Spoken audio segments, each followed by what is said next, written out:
Welcome back. As I was talking about President Trump's visit in India, gigantic crowds, 110,000 person stadium, cricket stadium. And as you saw from the pictures, it was pretty much full. A 14-mile motorcade, a very warm welcome for President Trump. And again, he returned the favor. He talked about how democratic the government there was. That may be something of an exaggeration, or maybe not. You can still have a democracy that has no respect for individual rights. See, that's part of the problem. That's why we want to have a republic in this country and not a pure-on democracy, because the majority in India is Hindu, and there has been ruthless persecution of Christians there, as I just reported. As a matter of fact, going back to 2013, before this prime minister, who is a Hindu nationalist, came to power, India was not even in the top 30 nations. Now they're number 10 in terms of the most dangerous countries for Christians, more dangerous than Syria, more dangerous than Iraq. Isn't that interesting? And this is something that is not just the people. This is government involvement here. As I pointed out, in 2019, there was a record 328 violent attacks against Christians. Only 36 of them had a police case filed. None of them resulted in prosecution. More than 300 Christians were detained without trial for their faith. Countless businesses, homes, and schools were looted, burnt down, and vandalized in India. Churches have been torched. Worse, the police will commonly arrest the victim and charge them with trying to convert Hindus, a charge that is punishable by 7 years in prison.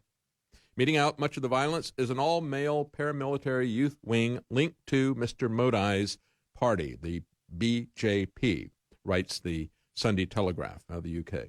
Mob attacks using heavy iron-bound bamboo sticks, kind of like the fascista that the Romans used to use, right?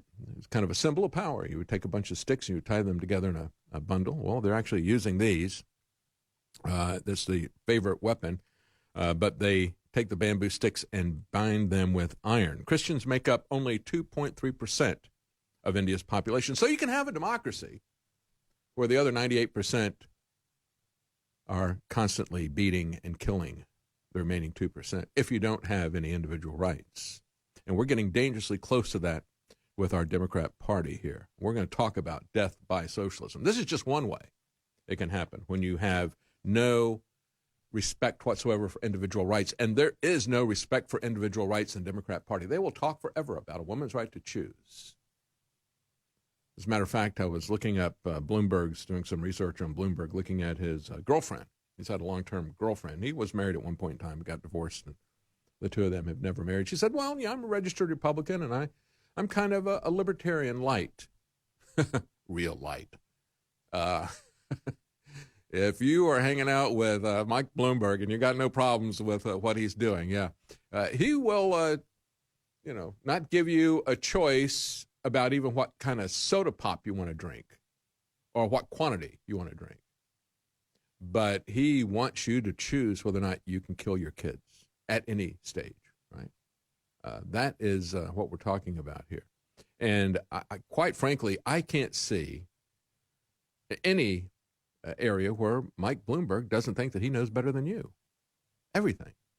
And it kind of reminds me, when I see these elitists who call themselves libertarians, I'm reminded of Alan Greenspan. He was once part of Ayn Rand's inner circle. And until he got the levers of power. And then he decided that he would have his own personal Galt's Gulch where, hey, I'm okay. The hell with everybody else. I'm good. And I don't really care about anyone else. That's what you see from these elitists who are libertarians, quite frankly. And libertarianism, without being moderated by a Christian concern for others, can be just as monstrous as any other ideology, quite frankly. Anyway, going back to India, the story of one pastor, Jai Singh, a pastor of a church, on Christmas Day, the Indian police, prevented an RSS-led mob. That's the group of these mobs. RSS is their initials, from carrying out a violent assault on his church, but they didn't prosecute any of them. 11 days later, they returned. This time they beat him and his 15-year-old son and dragged the pastor to the village square. He said they hit me with their fists, then they took me into the temple, the Hindu temple, and beat me with sticks before stretching my legs back as far as they would go. He suffered 2 broken feet, as well as permanent nerve damage in his legs.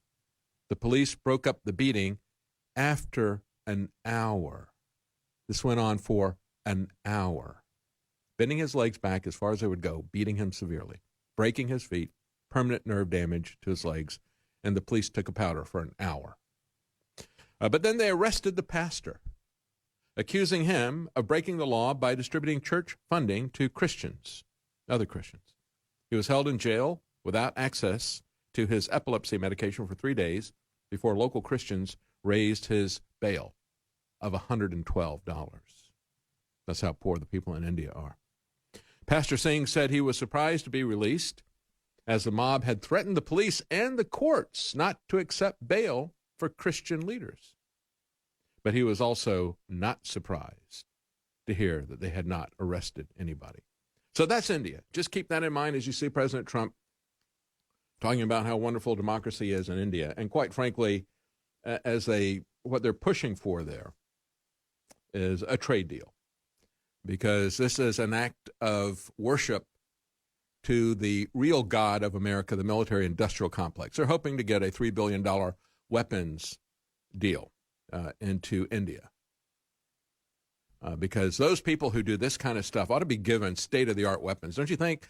This having to use bamboo sticks that are just tied together with iron straps to beat the Christians, don't you think they can do better? They've probably got some nice non-lethal stuff that the military-industrial complex could sell them, and they could test it out before they use it on us here in America.